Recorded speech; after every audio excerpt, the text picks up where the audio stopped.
Hello everyone, and welcome back to another GameMaker Studio 2 tutorial. I'm your host, Mario from TechnomancyStudios, and in this video I will be talking about how objects in GameMaker work. So when it comes to objects, some people might understand this topic already, so if you do, you might not want to watch this video.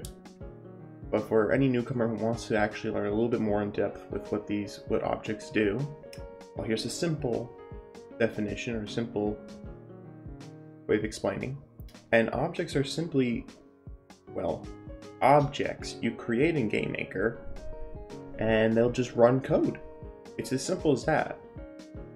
Now, you have things like scripts where you type in code, but the scripts can't run themselves. They need something to actually execute themselves, or execute them, which is why we use objects.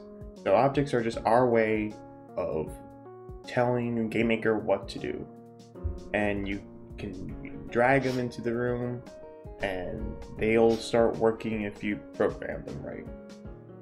So in this video I'm going to explain everything, all the basic stuff about objects, and then I will be making two objects communicate between each other, since it's actually a very important topic to go over. I don't think anybody else goes over this topic of how to make interchanging variables and all that stuff. So let's just jump right into it. So first thing we want to do is we want to create a room. It doesn't matter what the size of the room is. I have this room already pre-made. It's got a width of 1280 by 720, and the viewport, I enabled viewports, and viewport 0 has for the camera properties 1280 by 720, and viewport properties same thing, 1280 by 720. That's typically the resolution I always work in for GameMaker. So you might want to work in something different when you're doing games with pixel art, something smaller. But personally, I like 720. It's good for working when you have a 1080p screen, and it's just easy to scale for me. So the next thing we're gonna do is we're gonna create a sprite. I have already some sprites here created, so you may be wondering, oh, what's that stuff? Oh, that's a group. And groups are pretty much just folders. You can right click on the sprites and add a group, or you can right click on any of these resources and create a group. A group. Simple. And then you can just drag whatever you want in that. I would just delete that. So we create a sprite, open it up. It's going to open up automatically, and you want to add like some color to it, so you can just pick any color and then click the fill tool. Boom, we're going to make it blue. Close. Now one thing that you're probably going to see is that your sprite is this origin point. This is the origin point of the sprite. This is where, when you're moving around the x-axis, x and y-axis, it's going to be moving from this spot. So your sprite will be moving to the corner, and if it's rotating, it'll rotate around this origin. So we're going to be doing some stuff like that. So let's actually put that back in. Let's put that in the middle, and just close out of that. You can name the sprite whatever you want. You just got to remember the name. So the next thing we're going to do is that we're going to go over here and right click the objects tab and create an object. Now let's name this object first. I'm going to name this object Fred underscore obj. Now here's a typical naming convention that I use all the time for GameMaker, and that is when I am creating things like a sprite or an object, I always give the name first of what I want to call this object, and then put an underscore object, obj. That's a really nice way. Now a lot of people that you see on YouTube do something like this: object underscore Fred. So if you might have seen some of those videos, and they do that, and personally I hate it. The reason? Because everything's going to be starting with object. So when you're in the editor, the code, you're going to be typing, you have to type object and then underscore, and then you'll have all of this stuff that's just all objects. So you have everything under objects, which to some people will be like, oh, it's the good way. But I'm like, no, it's the dumb way. Because what if I just want anything related to Fred? I want to type in Fred, and if there's an object or a sprite I need to look for, boom, I can just say, hey, here he goes, or Fred sound, or whatever. So I always do it this way. There's no right or wrong way, but this is just the way I do it, and I think it is really the better way of doing it. But feel free to do it however you want. You don't even have to put an object, but it's going to start getting confusing when you have a lot of stuff in your game. So let's talk about this box right here. Let me close this one out for now. So we have our object here. This is how our object is going to look like. It has quite a bit of stuff here that you're mostly not going to be touching most of this. But let's talk about this. So we have the name, and we have the sprite. So this box here, we can do anything with sprite. So what we're going to do is with that sprite we created, we are going to click here. We're going to go to stuff and open sprite 0. Now we set this sprite to this object. So a few things we do from here too is if we wanted to, we could create a new sprite for this object. So this would overwrite this sprite. But you know, this isn't something I use typically. I usually just make it in here or add the sprites when Will's finished working on them. Will's being the artist of the group.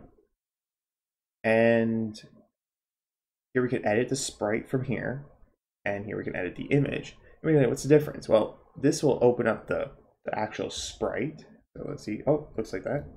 And this one's going to actually open up the image that the sprite contains. So we can actually do it in the image editor. So that's just a key difference between those two. Next part, collision mask. If you don't know what a collision mask is, it's pretty much just another image that is generated over the sprite to determine the kind of like where, when something's going to touch the image, whether it is touching or not, if that makes any sense. So I'm going to open this sprite, and I'm going to click here on collision mask. Now when you do this, it's going to kind of darken up your image. Why is it doing that? Well, we have here, I'm not going to go too much into this because this is a whole another video on itself.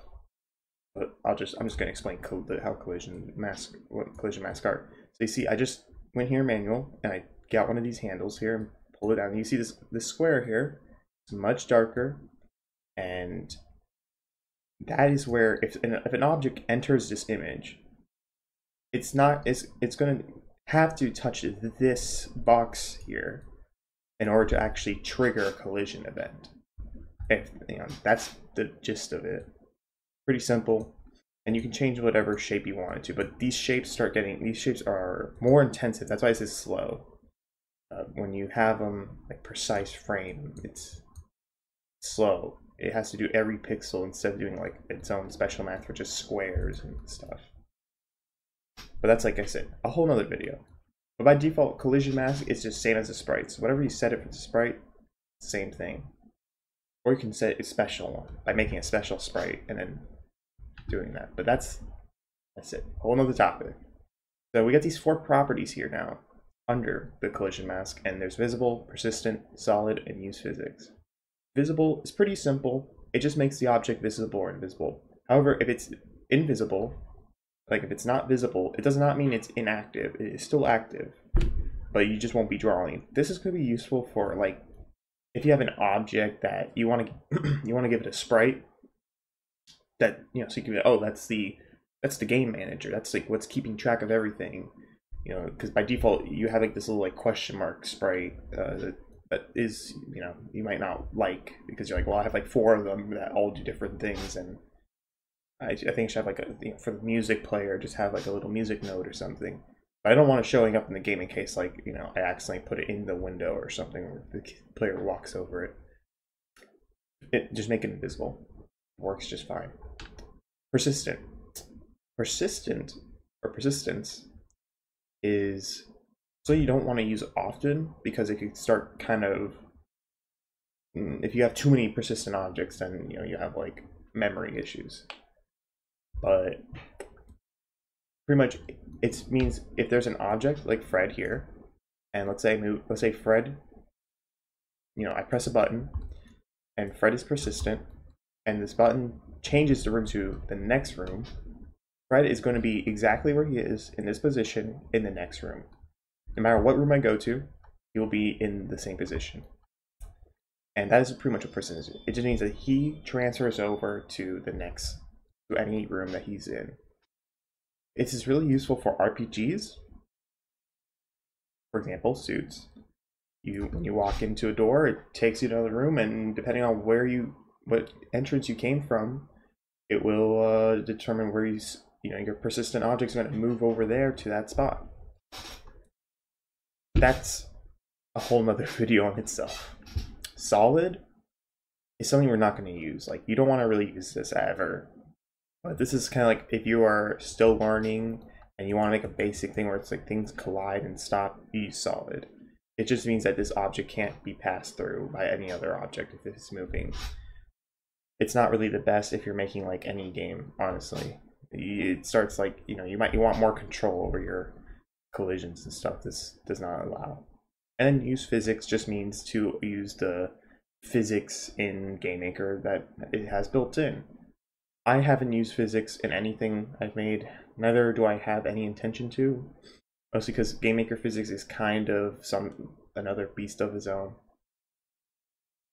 So, now we got these 4 buttons here. What do they do? I mean, maybe you might know what some of them do, but by default when you make an object and open it, events is open. What are events? This is where, events are just where your code's going to be running. And from doing specific triggers, I guess. So let's open up add events, and we're gonna have all these events. There's so many events. They're so useful. Some of them you're going to learn to just kind of avoid, like any of these 4 here, because when you get better at, once you get the hang of programming in GameMaker, you're going to actually understand that these aren't good for anything other than maybe a quick like debug or something. Like, I use key pressed a lot for function keys when I need to test something real quick instead of programming it. But most of the time you're going to do your key stuff in the step event. Much better that way. But you might go, what are these events? What do they do? Well, let's start with create. I'm going to go over the ones that I use like the most, and you're going to probably be using the most too. So in the create event, this is where you're going to be initializing all your variables. So let's put a name variable. Name equals, and we're going to make this a string, so keeping that of a text, so we're going to put those parentheses, those quotation marks, and we're going to type in this is Fred. And the next one we're going to do, we're going to name friend. We're just setting this stuff up for later in this video. So we have these 2 variables, and now they'll be initialized. Now, if you looked into GameMaker stuff before, you're gonna know that there are variables that look like this: var friend, or let's just fry equals like 1.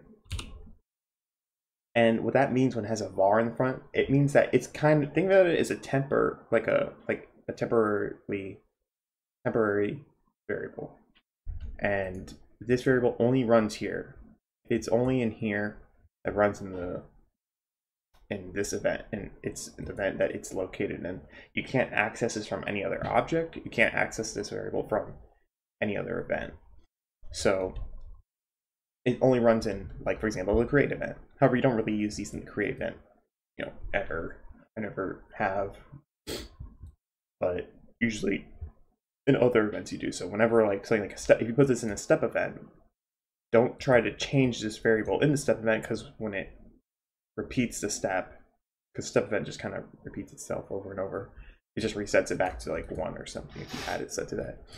So let's so that's pretty much it. It just, the create event, simple, initializes all of your variables, and if you want to run some kind of function and your alarms. The next is the step event, like I was just talking about. The step event is pretty much the event that is kind of like your main loop, pretty much. This is an event that constantly runs every frame of the game. So, every frame this is going to run. And this is where you can do things like your loops to check for things and stuff. But you gotta make sure if you want to do something like a one-time, like, if you're like, oh, check for this and then do this once, you gotta make sure you know how to, like, do that, by stopping it, because otherwise you're gonna be like running into like doing it like multiple times. Like, why are there more enemies spawning? Why is it just not one enemy spawning? So here we could do something like, you just put anything and just constantly like something like friend equals Bob, and that's gonna, for every frame, it's gonna set friend as Bob. Even if like something else says, hey, change it to Jeff, but it might change it to Jeff for like a quick frame, for one frame, and then change it back to Bob, because it's running a step event. So you gotta be careful when you're programming a step event. It is kind of something that could like backfire on you if you're inexperienced. So you might have like crashes because you make too many objects, and that's never fun. So next event, we're going to be talking about the alarm. The alarm, in a simple way, it's a very flexible event. You can make it like the step event, but you can also stop it. What do I mean? So you could put, when you put code in this, you say friend equals Bob, and that's not going to run. This needs to be triggered somehow. So let's go in the create event and let's type in alarm, and we're gonna put these square brackets, and in here we're gonna put the number that we want to trigger. So this is alarm 0, so we're gonna put 0. Oop, deleted that. And then we're gonna say equals, and here's the big part you have to understand. So it has to equal some kind of time. So this is a timer. So it runs off of frames. So if you put 1, that means it's gonna run like instantly. It's the first frame. It's gonna trigger this event, but it's only gonna trigger it once because there's no loop for this to trigger itself. It can't trigger itself from here, but we're gonna worry about that a little bit later. So let's just say, well, 1 second. How do we do it for 1 second? Well, let's actually open our options here, and we're going to click main. So right now, the game, I have it set to 60 frames a second. That means every 60 frames is 1 second. You might want to set it to 60 frames as well. If you, by default, it would be like 30, but I have it here set to 60. So let's type in 60. So 60 is going to be 1 second. So don't put 1, put 60. But let's say you want to like do something like, oh, I put 90, excuse me. But let's say you're like still trying to learn this. Well, just remember base frame rate times, and you can just put times like, let's see, 1 second, 2 seconds, 3 seconds, 4 seconds, 5 seconds. You take care of all that. So let's just leave it like that. And this will be like, okay, so every 1 second. Very simple. That's a way they can help you, maybe. Because sometimes I just like think of how many frames is like 3 seconds again. Honestly, I could just put this and be done with it, but I always think about like the numbers so I can see it. And yeah, so let's give it actually a little bit more, because we want to take our time. Let's give it 2 seconds. Give it 2 seconds. So what we're gonna do is we're gonna stretch this bottom part up a bit, and we're going to open this panel, or open debugger, or launch the debugger, I mean. And debugger is a special like launch feature which launches with the debugger, so you can tell where your code's breaking, and it's really good for figuring out where the bugs are happening. It's not going to tell you how to fix it. I mean, just tell you like something's not initialized or something. And you can have breakpoints and run each and every frame individually, watching your code move and do things. All right, so now we see it's set to friend. So, wait, hold on. All right, so here we have a friend object. It is by default like minimize, and it's the only one here. But we press this little plus button, it's going to open up these. We're not going to worry about the built-in variables because that's just stuff that's like just, you know, that's just built in. So, but we can see our variables that we initialize: name and friend. Bob's already been set. We're not going to see anything on the game itself, but because it's all here in the back end. So let's actually press this little refresh button real quick. And we're going to see, oh, look at that. Friend now just turned to Bob. Friend was nothing, and now it turned to Bob. But you can see it again. Took 2 seconds to change to Bob. That's pretty much how the debugger works. Now I'm going to go back to the step event because I think I should probably go over this a little bit. So just so you guys can see something. So so like I said, step event runs every frame. And the alarm, you could make it run every frame, just like the step event. But step event, let's say we want to do something like make this thing spin. Let's type an image, angle, plus equal. So this is an operator, I guess, that tells it to add to the image angle. And we're gonna do 0.1. So let's just run that real quick. Oh yeah, so in case you want to know, like, I'm not pressing these, but that's because I'm pressing F5 to just run the game without the debugger, and F6 is to run the game with the debugger. So now if I show my screen for this game capture, there we go. We have a spinning thing. So every frame it is adding 0.1 to this. Very, very nice. So let's exit out of that. We're going to add the next event that I want to talk. Wait, actually, before I talk about that next event, let me show you how you can actually loop this alarm. So alarms always reset themselves. Can reset themselves, or you can reset an alarm. So whenever you initialize something like this, like alarm 0 equals whatever frames you want, how many frames you ever wanted, that just means reset the timer on that. So by default, the timer is off, but when you reset it, it turns it on. One thing you want to avoid is having this in the step event, like at all times, unless it's like a one-time running thing. Because if you have it constantly doing this, it's just going to constantly reset the alarm back to whatever the starting position of the timer is, and it's never going to actually run. So avoid that. That's one thing I should have mentioned a little bit earlier. But let's say we wanted this alarm to loop itself, right? You just do this. You put a top alarm 0 equals whatever time. So we just put like 1 second, which makes it like, so every second it, you know, changes. But if you want to do something like, oh, I want it to run as fast as step event, put it as 1, because that's 1 frame.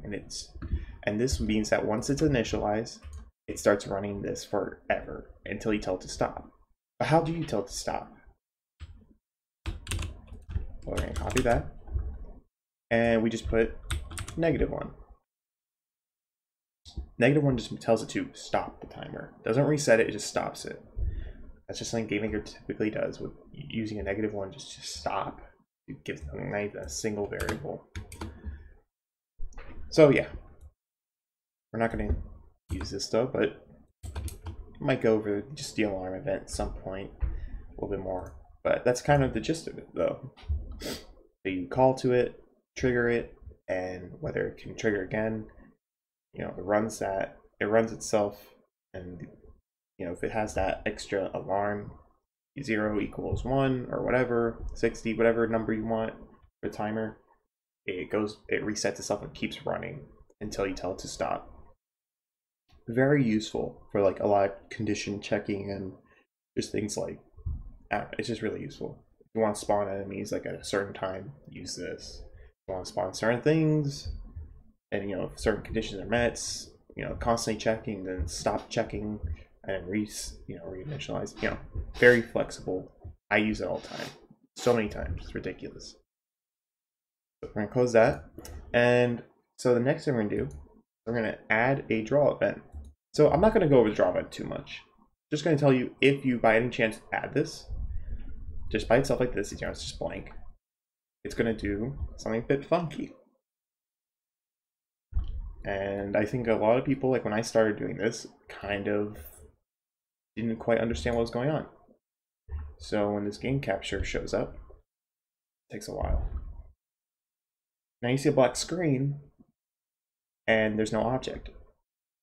Well, that's because in the draw event, it pretty much by default, without the draw event, GameMaker kind of has its own built-in draw event for this object, for each object. And by default, it's just drawing itself without anything special. But when you take this away, this just makes it invisible. It just doesn't draw a sprite at all. So how do we fix this? Well, there's a few ways you can do it. But the only way I'm going to tell you right now, the only way I'm going to go over right now is just saying draw underscore self. And when we punch that again,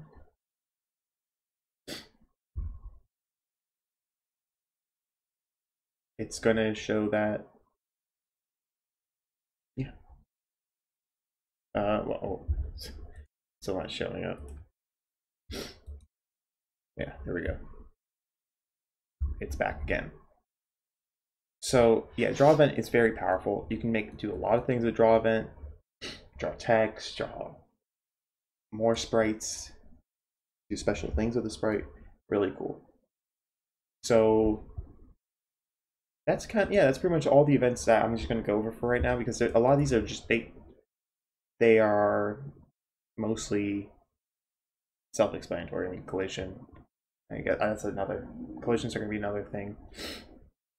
Others, these are just special events that like you'll be using, like game start, when the game starts, when the room starts, when the game room ends, when animation ends. And asynchronous, not really going to be using this much at all, so don't worry about it. If you're starting out, you're not going to be touching that. So I think for one more thing we could do with this is with the alarm, just to kind of go back to the alarm again and wrap it up. Let's make this trigger every second. So start with this equals 60.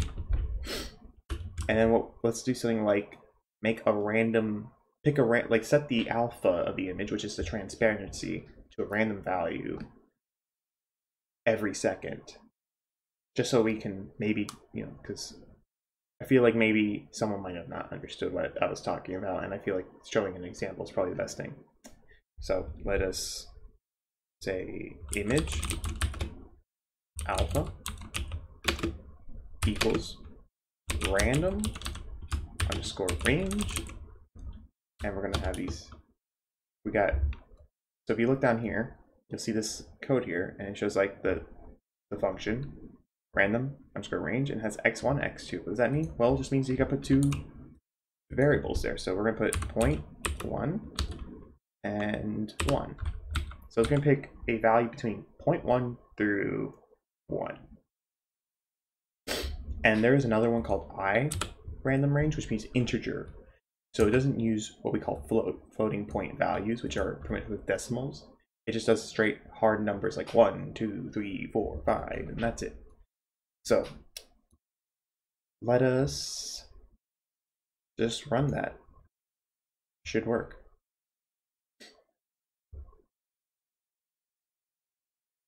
So when we run this, I'm going to show something really cool too that will help you guys a lot.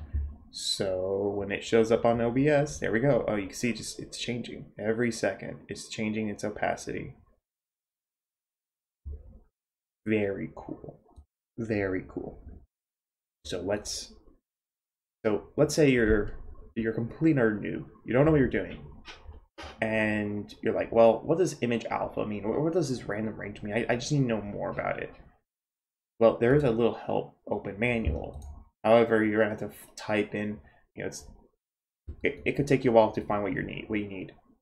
Watch this. If you hover over this and you press the middle mouse button, which is the scroll wheel, if you just press the scroll wheel on it, it opens up the help, and it's going to open up directly to that object, that function you need.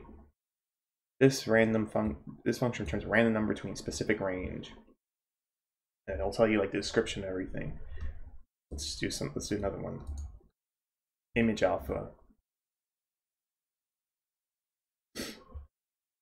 There we go. Pretty simple. Instance variables. Look at that. You can go back and just, like backtrack your stuff. Backtrack, like, oh, there's more I can learn and stuff. If you have any trouble with anything I'm going over, then you can just do that and read on, and maybe you'll understand more. The manual is your friend. Use it all the time. Like, it is it is a codex you must follow. You follow, and it'll help you make your games better. And if you don't understand something someone's going over, this might help you just like kind of, with a little bit more depth to it. So now that we have that, oh wait, forgot. I was talking about these other things here. Parent. So parent is, this is a kind of the thing that's used a lot in even like in like every programming language. But so we have a parent and a child, and the parent's going to be kind of like the overarching object that all the children are going to follow in a sense. So I'll just give you an example. Let's make a new object. Just keep it as object 1 or whatever you want. We're going to delete this object anyway.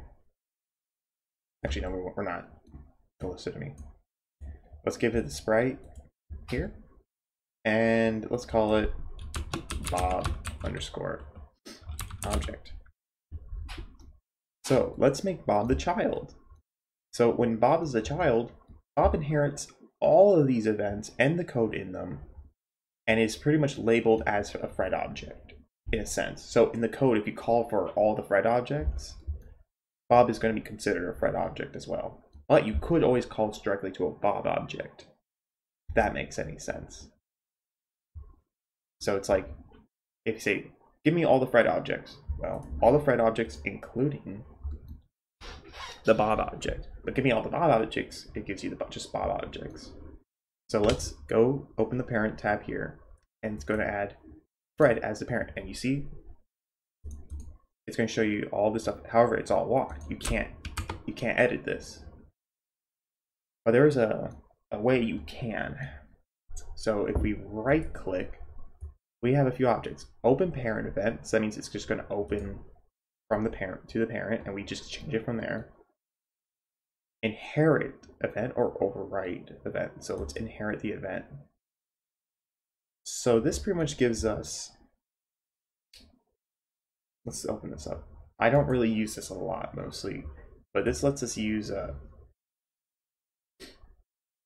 inherit this event and edit and add more to it. So let's say, can we change the name here? Let's name him Bob.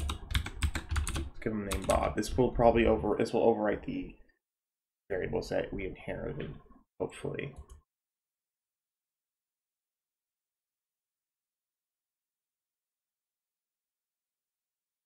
So we're going to open that up, and his name should be Bob.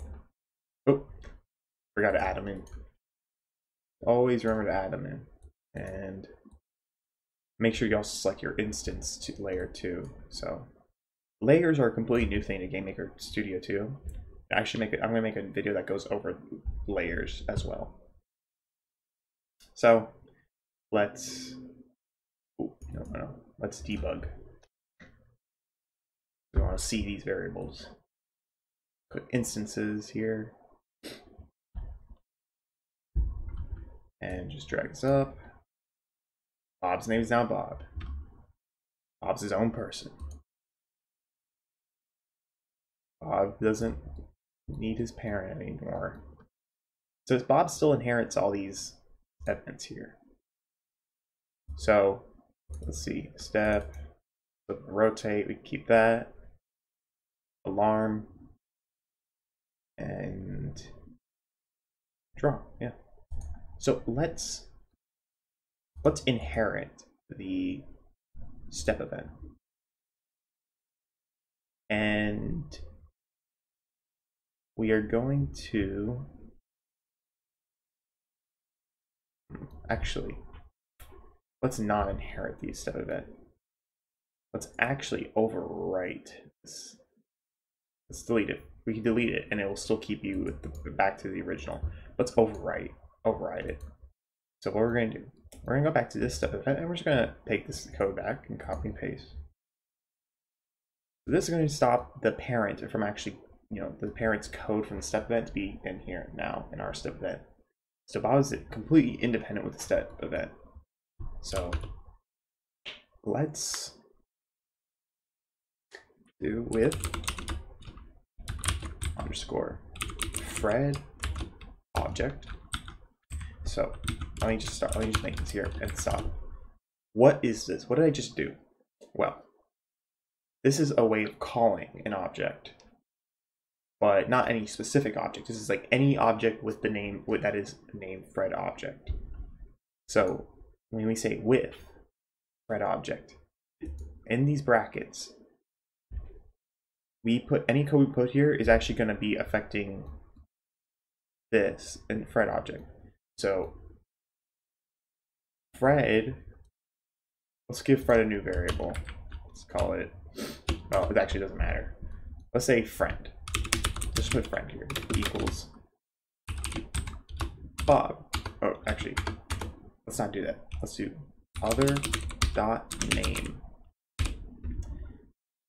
So Fred. So friend. We have a friend here.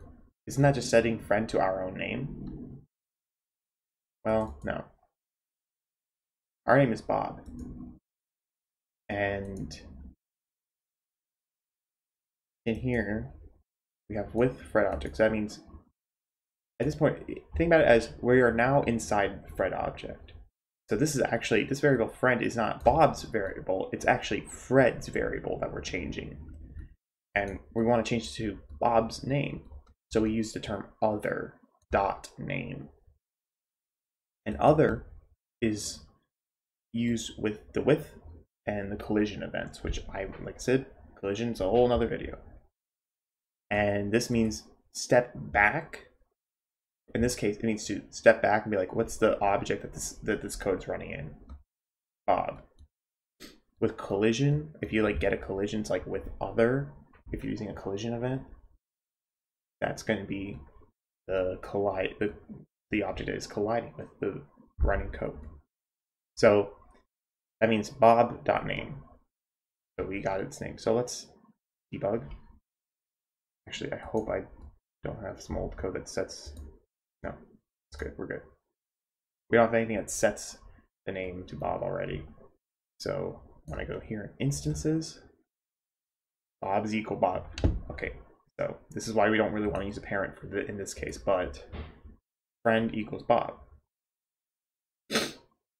So now you see actually that because he's a parent, or he's the child of Fred, he also set himself as his own friend. So let's actually fix that. By just removing this parent. And we're gonna just copy these events just because I just want them. Paste, copy, paste. All right.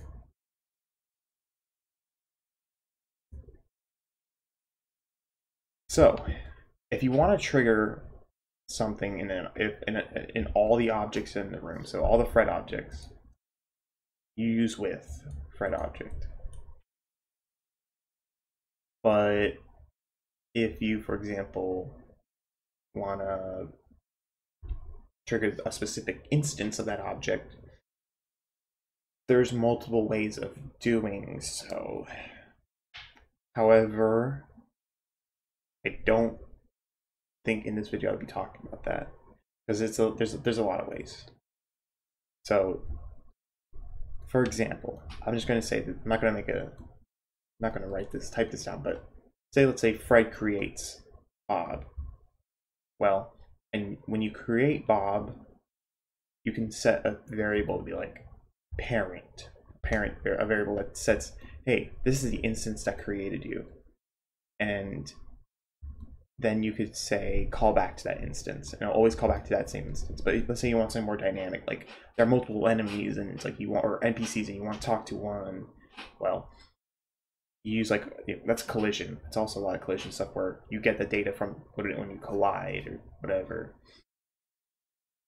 And yeah, so I'm gonna go over that in a different video, but I'm just gonna tell you something. If you want to check all the objects in a room, for example, and to check for a specific, like which one has a specific variable, you would use a for loop.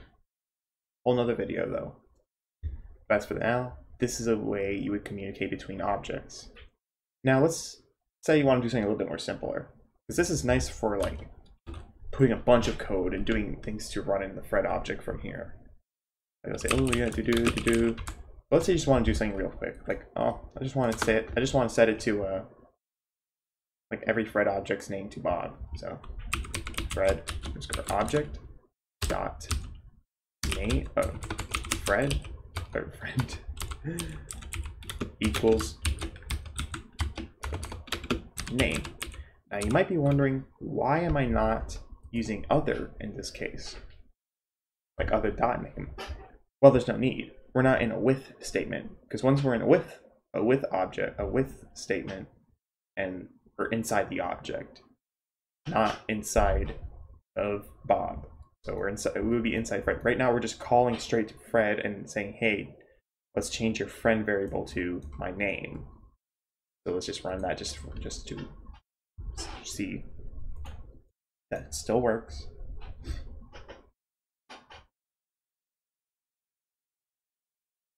Boom.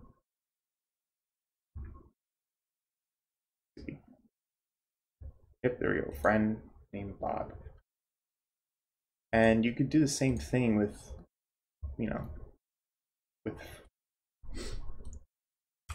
with Bob, because say you make a friend equals, we can just copy this,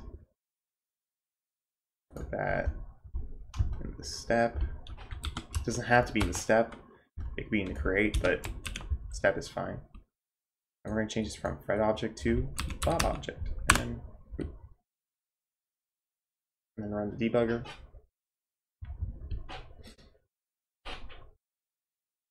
And once it actually loads up, oh, minimize.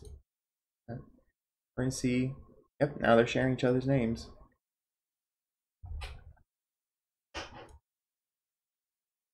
So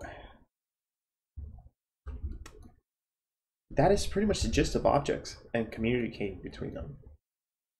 Now, there could be other ways of doing more in-depth communication, but for now, this is kind of simple basic. So if you want to get a variable from an object, you can always use something like this, or like you want to control an object. I think I'll go over also now creating an object from an object. So let's destroy Bob. Sorry, Bob. And let's go into the create event of Fred. So let's go back to step and remove the Bob object.Fred. Actually, if we left that in there, I think it would break the code because Bob doesn't exist in the world. Maybe not. I think it just checks for the object anyway. But if it was like a specific instance, it would crash the game because it's like, well, this instance wasn't set or something. So here's a really cool thing. So instance. So they changed the way you create objects a bit in GameMaker. So there's two ways of creating objects: instance underscore create, and we have depth and layer. You should mostly just use layer, because when you start working with depth, it could start screwing some rendering thing. You might have render issues. So let's say 512. These are x and y coordinates for the object we're creating, and we're going to click on room 1, and you're going to see that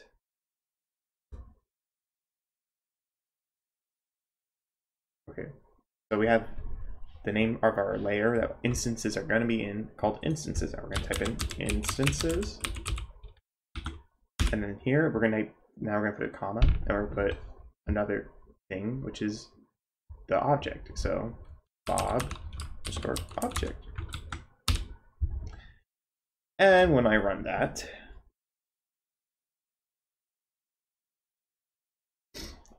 give it some time, we're going to see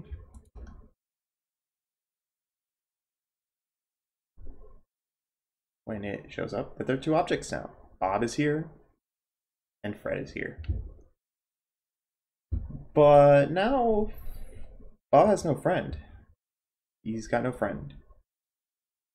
Well, just like I explained before, a fun thing you could do is, because you created an object, let's actually middle left click this. And so one thing a lot of functions tend to do is that they return a value. And what that means is that, so let's say you run a function and it returns like a number. You could store that number or use it. Guess what?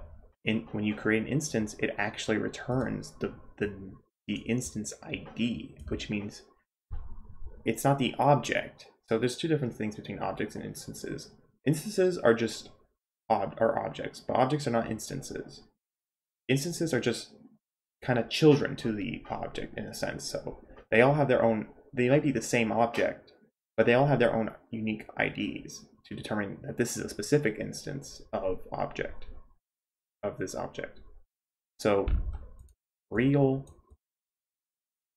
this means just a number that is the instance ID value. So when we look here, right here in the bottom, these names, this is the instance number. Notice how Fred is the first instance, so this is the number, and Bob is the second one, so he's got this number here. So when we run this, it actually creates the object, but also just returns the number, this number right here.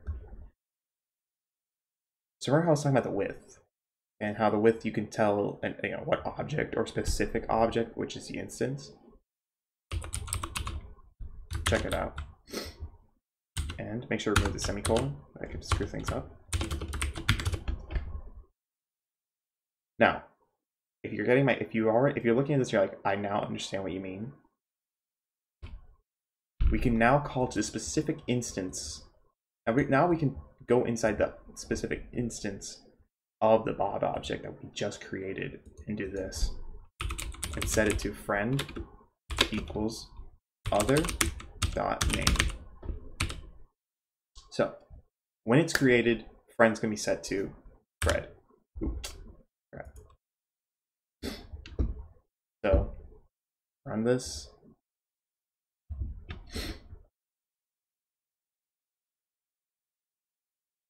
All right. And yep, look, it's Fred. Fred's right there. Bob's right there. We just created Bob through code and set it a variable. This is so useful when you're making objects. Like, this is something I usually do a lot. If I want to say, oh, hey, create an object like this and then set these properties to whatever I want it to be. So let's say I make an object, like in Suits 2, it's an item. You drop an item, and it's an item object, but it has all these variables that needs to be set to determine what kind of item it is. Like, what's the ID of the item, and how should it look? Well, that's how we do it. With the with statement, and using this instance create. So, that's pretty much it for objects. If there's something else you want to understand about objects, comment down below in the video. I will get to you. I could probably make a smaller video, be like, hey, that's how it works. That's how it works. But at some point I'm gonna make a video series on making a simple game, and we're gonna go through that. So remember, width is your friend. Make sure you don't use step event too much, or use it wrongly. The manual is the codex to follow. and remember how, look at what things return and all that jazz. I really hope you guys enjoyed this video. I know it's a long video. It's about 50 minutes long now of me just talking, but it is something I think needs to be done because there is no other video that goes as in depth into objects as mine. So stay tuned for the next video. It should be uploaded Monday and Fridays when these videos are going to be coming up for tutorials. And so yeah, so remember, we got social media links down below. Check out our Patreon. It helps if you want to give us some money just to help us keep making these videos, help us make our games. And yeah, take care everyone.